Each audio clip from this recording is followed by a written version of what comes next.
The Vindicator mine is located near the former town site of Independence in Teller County, Colorado. It was the fourth highest producer in the historic Cripple Creek and Victor mining district. By 1900, the Vindicator consisted of two shafts, the number 1 and the number 2. At this time, there were 5 miles of underground workings, and as with other mines in the district, the Vindicator experienced water problems at the 500-foot level. By 1901, the mine had produced a total of $3,500,000 in gold. At its peak in 1910, up to 350 miners and 150 lessees worked this property. By 1908, the Vindicator mine completed the most successful year yet, with over 25 miles of underground workings exploring at depths to the 1,000 and 1,200-foot levels. 1 ton of ore averaged a value of $41, which equates out to 2 ounces per ton of rock, which was very high in the district for that time. By 1910, the Vindicator was the 4th largest producer in the district, employing 350 miners who worked there. It had a complex vein system where calaverite, the main ore mineral, coated narrow seams in these vein systems in the mines, with quartz and fluorite coating small vug holes. The record of accidents and deaths that miners suffered at the mine was constantly reported, and on one occasion an explosion killed James Drury in the lower stopes of the mine on June 4, 1901. According to the reporter, he was warned before going into one of the stopes that one of the shots had failed to explode, but he decided to go in anyway and start drilling for a new round when his drill struck the unexploded charge of dynamite and charge went off, killing him instantly. The report stated that the entire side of this head was blown away. Another miner that suffered a horrible accident was A.M. Mellon. On the morning of April 5, 1902, as he rode in a cage in the shaft, he carelessly stuck his head out from the cage to get a better view, and a passing timber crushed his skull and snapped his neck, instantly killing him. During the Western Federation of Miners strike, an explosion at the Vindicator mine occurred on November 21, 1903. A case of dynamite set by Orchard exploded on the 600-foot level of the Vindicator mine and proved fatal to shift boss Melvin Beck and Superintendent Charles McCormick. On July 29, 1921, the Loveland Reporter stated that rock crushers were preparing the Vindicator's ore dumps for use as a base to pave streets in Colorado Springs and the Cripple Creek and Victor district. A total of 50,000 tons of ore, considered too low grade for processing due to the high price of shipment, were used for this purpose.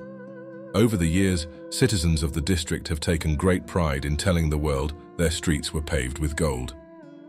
Currently, the Vindicator is controlled by Newmont's Cripple Creek and Victor Mining Company. The abandoned remains of the Vindicator ore house and gallows frame are still visible at their original locations. And this is the Great Vindicator Shaft. It's a monster! And there was a huge complex here at one time. Massive. This was the mine back in the day. And there's so much history about this mine and the people who worked here. And of course, a lot of the stuff is gone. There's only a few buildings left. And there was a really big fire here. And you can see that the heat from the fire had made all the metal soft. That's why everything looks really weird and curvy on the head frame.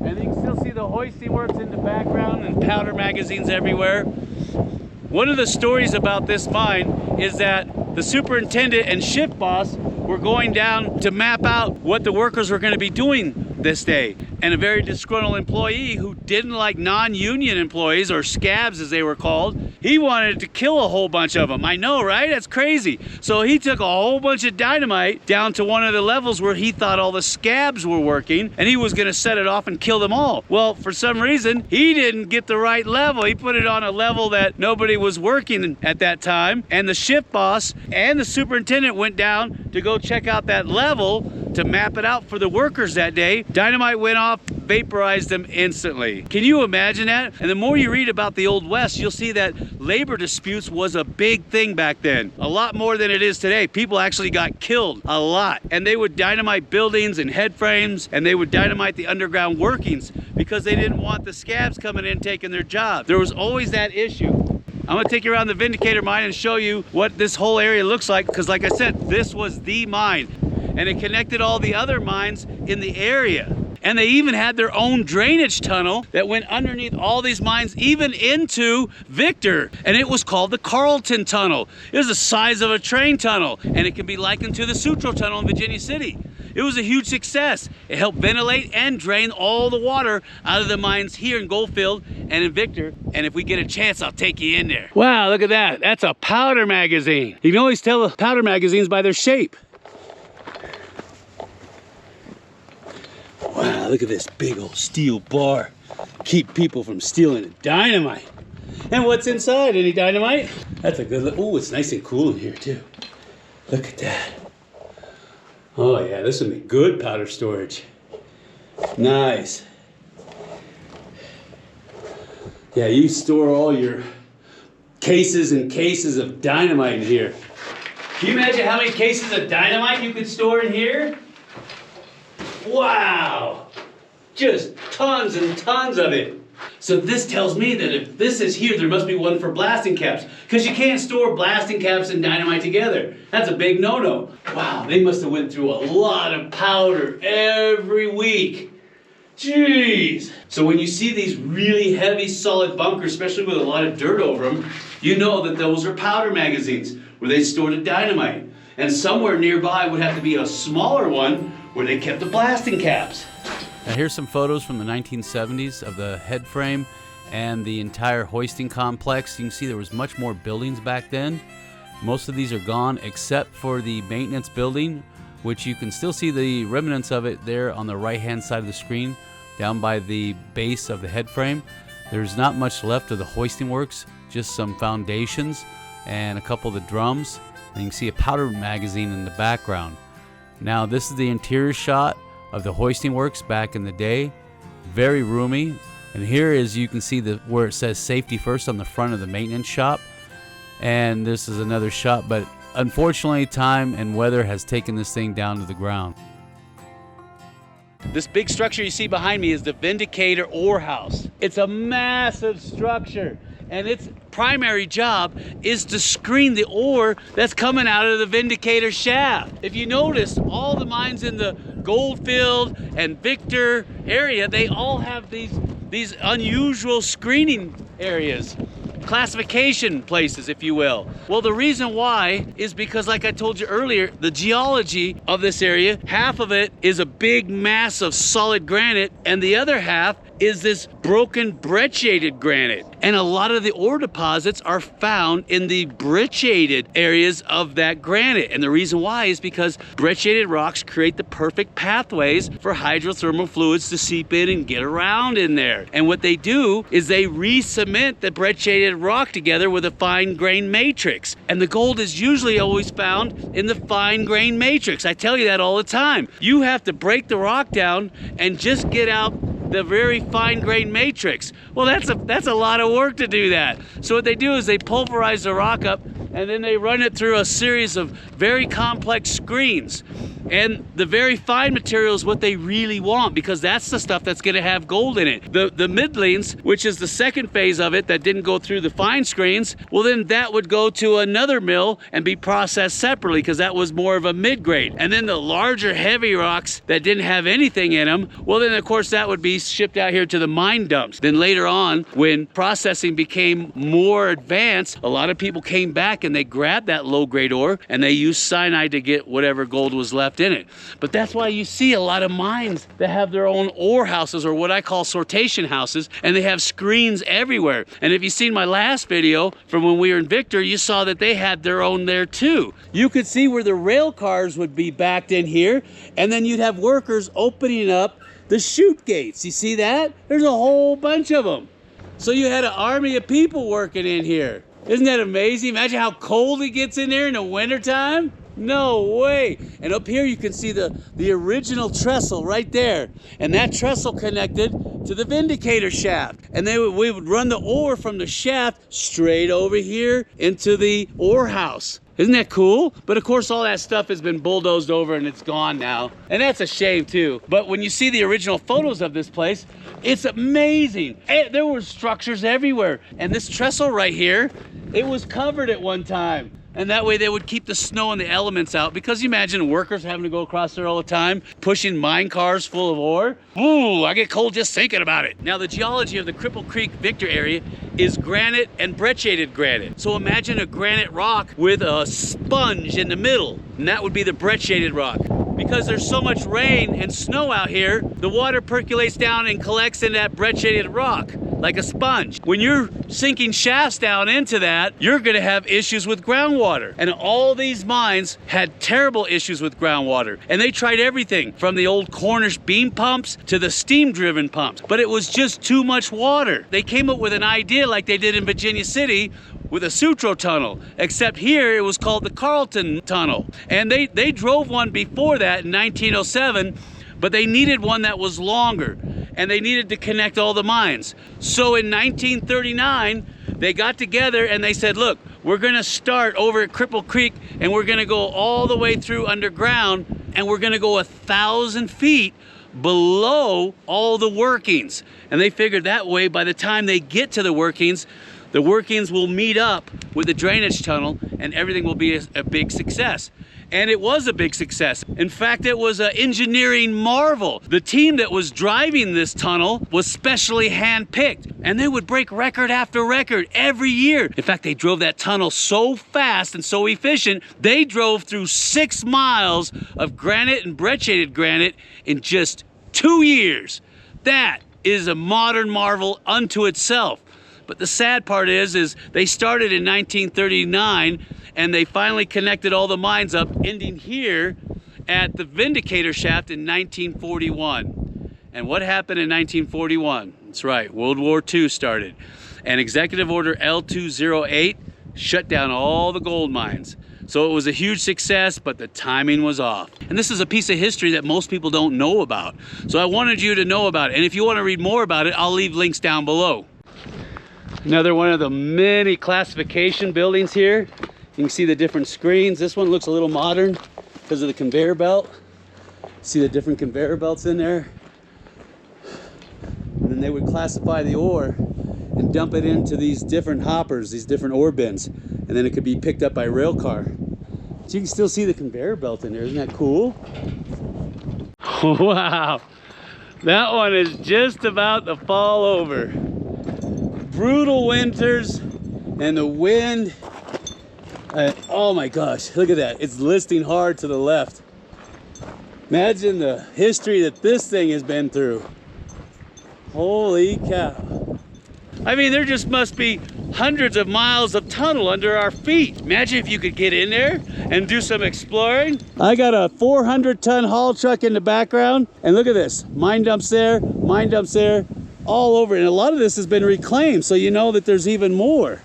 And again, these mines went down 12 to 1,500 feet. And it's funny, the one in the background and this one, the last dollar, there was a big argument between the two mine owners because there was a vein running right in between the two. They finally came to their senses and said, hey, you know what, let's just split it. So they worked the vein, which was one of the richest veins that they found, and they split the profits. But one of the rare problems that these mines encountered were they were getting an excess amount of gas coming out of the rock down on the 800 to 1,200 foot levels. And that was very unusual for these mines. So they must have tapped into a natural underground reserve. Now, in the middle of the park lays the Christmas mine, and it's one of the smaller mines, but even so it still reaches a depth of 605 feet.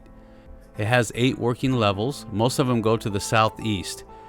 It produced 65,000 ounces of gold, which in today's prices would be about $84 million worth. As you can tell, the mine has a very strange and bizarre shaped head frame. If you look at the construction of it, it has a double set of legs or runners on it, and it has a wedge shape to the construction. Now, if you look, you'll see the classification sections that are built right in. It's not as big as the other mines, but you can still see in this shot the screens and underneath the chute area in the back before it empties into this larger bin or hopper. For being such a small mine, it produced a significant amount of gold, and it was the only mine in the area that tapped in to the only vein that's running in that particular zone on the side of the mountain. Wow, look at these old cabins up in here. Look at that. Can you imagine trying to fare the winter in one of these? Oh, no way. Yeah, a little bit of paint and these are good to go. Look at that. That must be some kind of barn slash workshop. And this is a house that's been run over by mules. Mules and horses and cattle. I'm not going in there. That stinks. Yuck. Still has the wallpaper. What about this guy? Yeah, looks like an old bed. An old bed was in there. Man, the cows. I'm not sure what this is. That looks pretty cool. Looks pretty cool. And we got cows pooping everywhere. Cows pooping everywhere. Why? Why are you pooping everywhere? Definitely a barn. Stables. I can't even imagine trying to brave the winters out here in Colorado. And it's supposed to be where they had the water heater or something. See the pipes in there? I can't believe they still got wallpaper on it. Look at that. Yeah, the cows are having a crap fest in there. I don't know if they had chickens in here or if this is where they put the feed. I don't know that much about farming and animals and cows, so if any of you guys out there know what this is for, leave me a comment down below, because I can talk your ear off about mining, but when it comes to farming and animals, all I know is I like a good ribeye or a porterhouse. Wow, the stories this place could tell. Wow, absolutely incredible. And if you look, there's the Teresa mine in the background. Cool. See the bird's nest? Oh, it's big. This is the hoist house of the Teresa mine. Now, in the early 1900s, when this was in full swing, this was steam operated. And then in 1932, they said, you know what, since we're having so many issues with steam and the head frame burned down, when we come back, what we're gonna do is we're gonna retro it with electric. And you see that a lot in a lot of these old mining towns, is they retro it to electric, because electric is much more efficient and it's a lot easier to control these double drum hoists when you have an electric motor. And you can see right here, here's the reduction gears for the double drum. And then you have your Lovejoy connected here. And the electric motor sat here. Here's your giant, massive reduction gear inside of here. And you can see where they have the connecting rods for the steam pistons here. And of course, they took the heads off. They always take the heads off.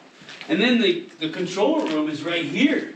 On the double drum hoist, you have clutches and you have brakes. And everything is still intact here. And except for the chair, of course. But look at that, isn't that cool? You have two brakes. This is the brake for that drum, and this is the brake for that drum. And you have clutches. These are your two clutches, one for each drum, because you can either have these working in tandem or you can run them independently. And like I said, they installed all this in 1932 because it's a lot more efficient than running the old steam systems. Because the old steam systems, it's hot, they require a lot of maintenance. The boiler, you gotta continually supply that with wood. But these are fantastic, and it's in perfect shape. This is the workshop, look at this. You can see where they had the old stove here, the potbelly stove. They keep the worker in here nice and warm because it gets frigid in the winters here. Absolutely bone chilling. And there's the workbench, nails to hang up all the gear. Isn't that cool? And they try to insulate it with cardboard. You see that? And if I had to put money on it, I'd say they had the resistor grid right here for that electric motor. And you know all about that. Let's get over the shaft. I want to show you about that. Compressor sat right here. Because you got to have a compressor to run those drills. This thing is a monster. There's the manway right there. See that? Isn't that cool? And here's the shaft. There's the accumulator for the air, for the drills. Of course, BLM got in here real quick. Lickety split. And they sealed this thing up. Let's take a look in there, see where it goes. Can't really see too well. Can't really see too well. There we go. Look at that. That thing goes down 1,600 feet. 1,600 feet, Bubba. All right, we're gonna do a rock test.